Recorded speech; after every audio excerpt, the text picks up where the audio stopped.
بسم اللہ الرحمن الرحیم۔ آج کا ہمارا سبق ہے قطبی 54واں سبق ہے والقانون۔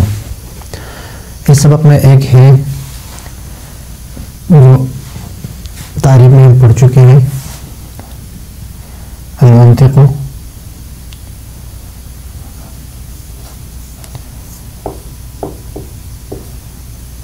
آلۃ قانونیۃ۔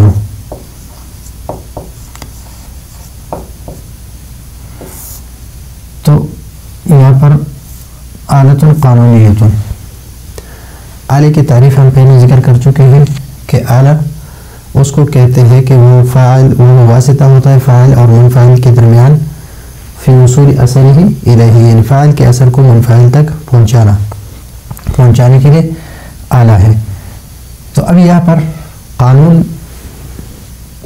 قانونیہ کا لفظ آ گیا، تو قانون کے لفظ کی وضاحت کرتے ہیں کہ قانون کس چیز کو کہتے ہیں۔ تو یہ ہے قانون کا معنی، قانون کی تعریف، وہ امر کلی، وہ امر کلی ہے، ينطبق على جميع جزئیاتہ، کہ یہ منطبق ہوتا ہے اپنے جميع جزئیات پر، لیتعرف احکامها منہ، تاکہ اس جزئیات کے احکام جان سکے، منہ یعنی اس قانون سے، اس امر کلی سے، امر کلی یا قانون سے، یعنی وہ امر کلی ہے کہ یہ اپنے جمیع جزئیات پر صادق آئے، لیتعرف احکامها منہ، تاکہ وہ اس کے احکام اس سے ہم جان سکیں۔ كقول النحاة، مثلا نحو کا یہ قول ہے، الفاعل مرفوع، کہ فاعل کیا ہے؟ مرفوع ہے، کل فاعل مرفوع۔ تو یہ کل فاعل مرفوع یہ امر کلی ہے، یہ امر کلی ہے، اور یہ منطبق ہے علی جمیع جزئیاتہ، منطبق ہے علی جمیع جزئیاتہ، کہ جہاں پر زید ہو، یتعرف احکام جزئیاتہ منہ، کہ فاعل کی جتنی بھی فاعل ہے، چاہے وہ زید ہو، ضرب زید، جاء عمرو،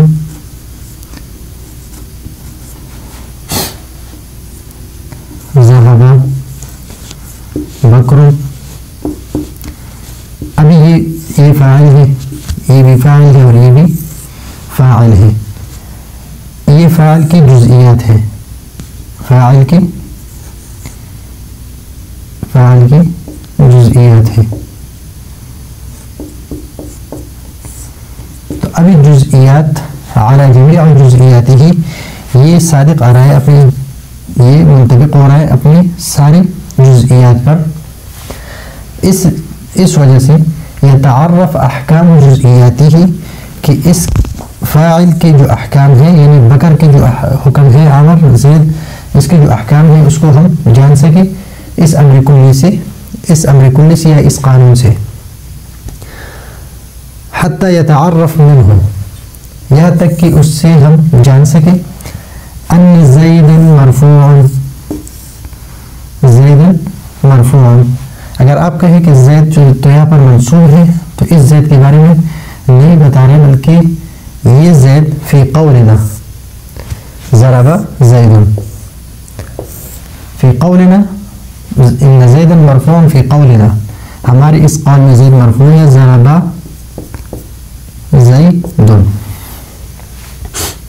یہاں پر یہ مرفوع ہے۔ جب یہ مرفوع ہے تو اس کا حکم ہم جب معلوم کریں گے اس قانون کی وجہ سے، تو ہم کیا کریں گے؟ سب سے پہلے ہمارے پاس ایک قاعدہ ہے، کل فاعل مرفوع،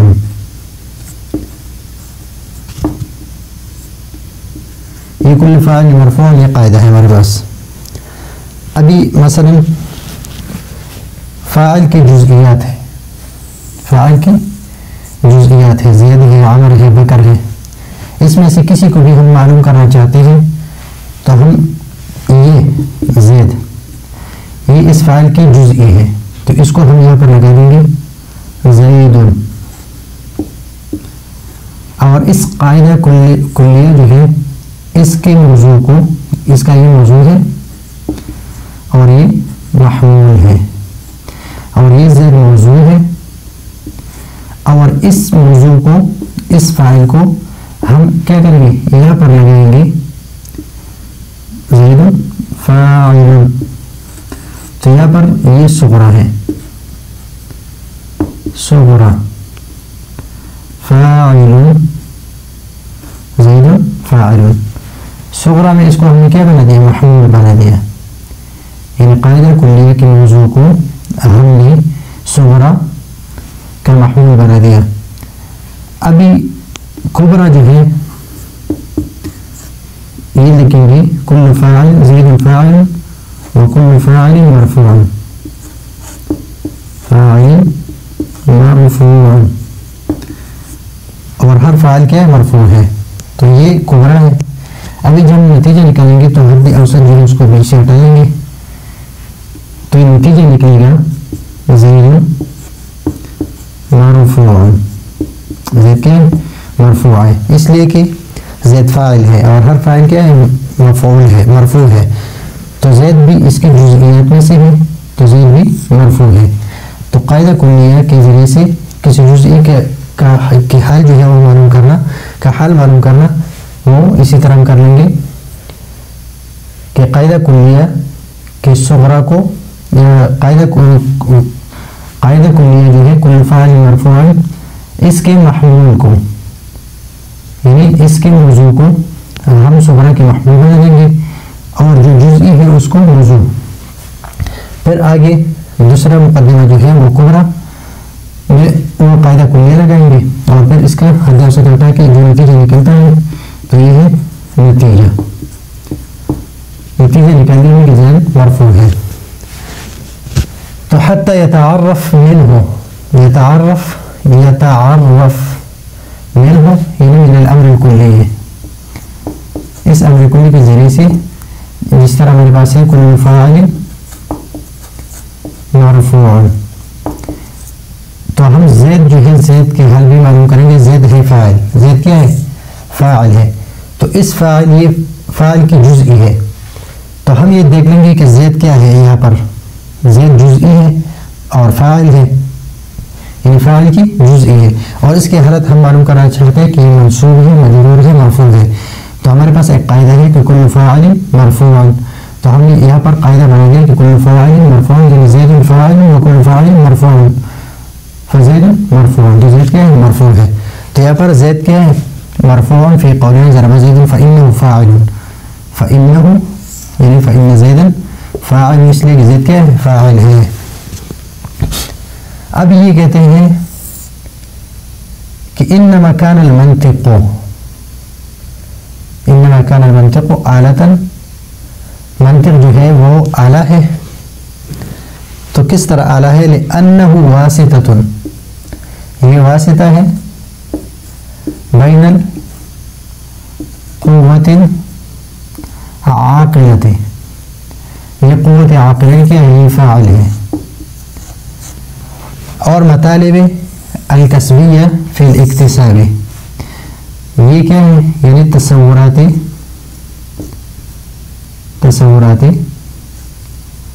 نظری اور تصدیقات نظری کا حصول، یہ کیا ہے، یہ منفعل ہے۔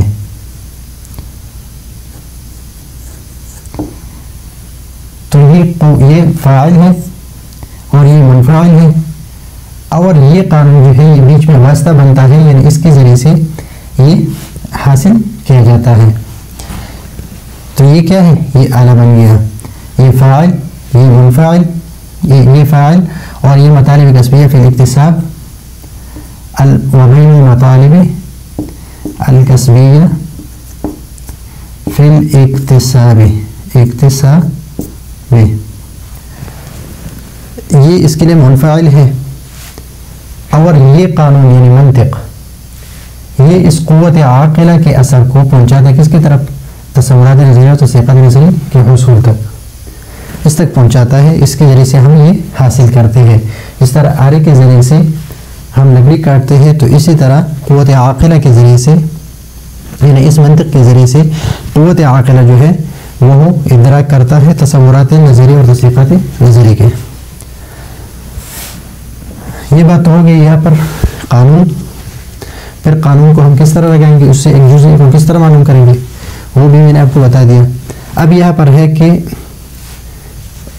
یہ منطق جو ہے اعلیٰ ہے، کس طرح اعلیٰ ہے، اور یہ اس پہ واسطہ، یہ بنتا ہے واسطہ قوت عاقلہ کے درمیان اور تصورات نظریہ و تصدیقات نظری کے درمیان.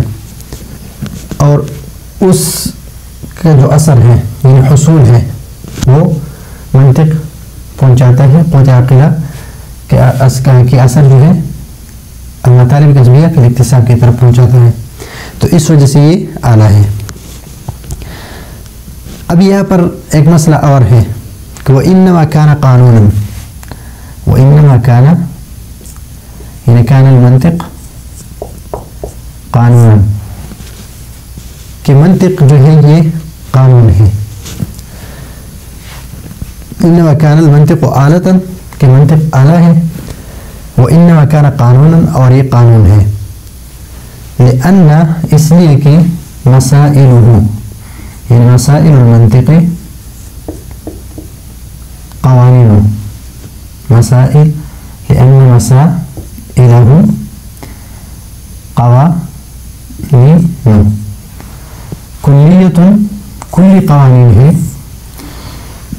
منطبق ہے علی سائر جزئیاتها، علی سائر جزئیاتها، یعنی وہ اپنے ساری جزئیات پر صحیح آ رہا ہے. کما اذا عرفنا، اس طرح ہم نے یہ جانا کہ ان السالبۃ الضروریہ، یہ شرطازیب میں اور ملقات میں آگے جا کے ہم پڑھیں گے کہ یہ موجہات میں سے ہے. موجہات تو ایک ہے سالبہ ضروریہ، سالبہ ضروریہ ایک ہے ضرورت اور ایک ہے دوام.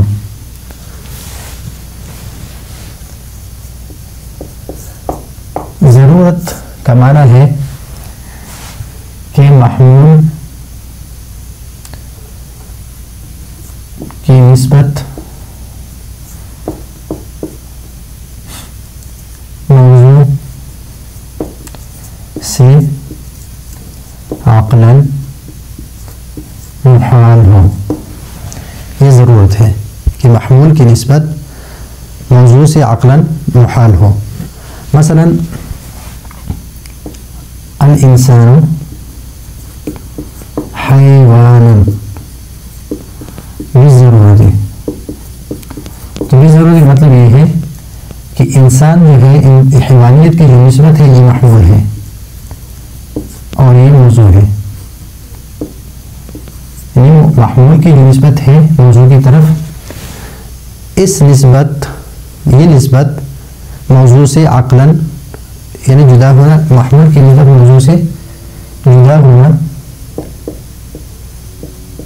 عقلاً محال ہو، جدا ہونا عقلاً محال ہو. تو ابھی یہ اس سے جدا نہیں ہو سکتا ہے.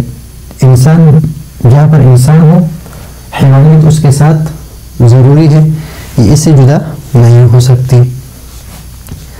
اور دوام جو ہے، دوام محمول کو موضوع سے جو نسبت ہے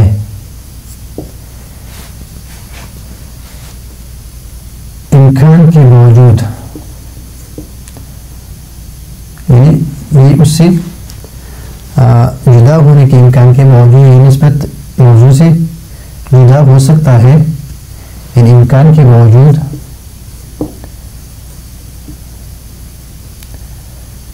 ہر وقت اور ہر زمانے میں جو نسبت ہے یہ موجود ہو، اس کو دوام کہتے ہیں.